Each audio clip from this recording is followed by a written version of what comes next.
Ako nga pala si Nicole Magsino. 5 o'clock pa lang, gumigising na ako. Grade 4 pa lang, sanay na ang aking katawan sa pagmulat ng maaga upang tumulong at maghanda sa aming pagtitinda.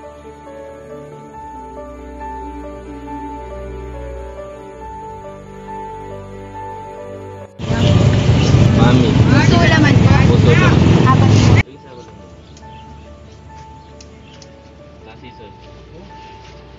Pare. Happy eating po! Bago pa magsimula ang klase, inaayos ko na agad ang aking mga paninda. Naglilinis na ako ng paligid kung anong oras ako matatapos. Ako ay grade 12 student, nag-aaral sa Next Generation Technological College. Ako ay masipag na bata, ngunit napabago ng panahon. Pero masaya ako dahil nagkaroon ako ng magandang pamilya. Ang aking daddy ay mahilig mag-alaga ng mga kalapate. Dahil sa kalapate, naging vlogger siya at nakakatulong sa aming magkakapatid at natutustusan niya ang mga tuition fee dahil sa pagbablog niya. Ivan, ikaw na muna tumulong kay Mami at maghugas na muna ako sa likod.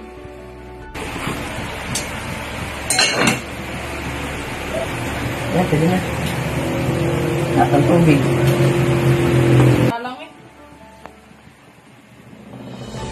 Masarap.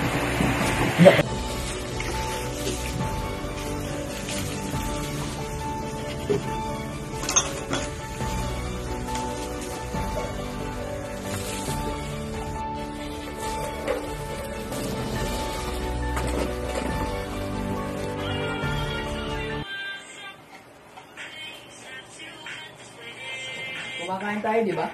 Nagsiselfone ka. Basta patugtugin mo na patugtugin yan.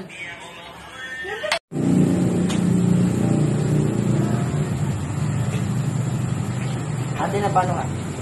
Okay ka lang? Hindi ba kasi nilagay yung cellphone ko? 1 week daw niya tatago yun. Paano kasi habang kumakain tayo, nag-cellphone ka? Nanonood lang naman ako eh. Mali naman din kasi ginawa mo. Habang kumakain tayo, nag-cellphone ka. Kaya dapat mag-mail ka kay daddy. Sorry. Nagkamali ako. Sorry na ako na.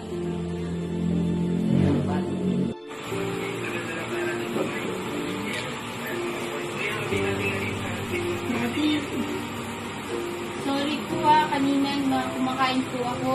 Nagsi-cellphone po ako.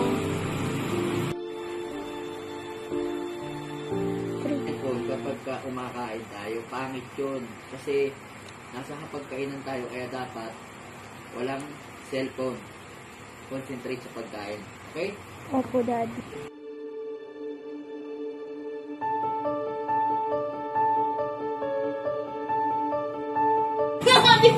Okay, tama. Ayoko. Mami!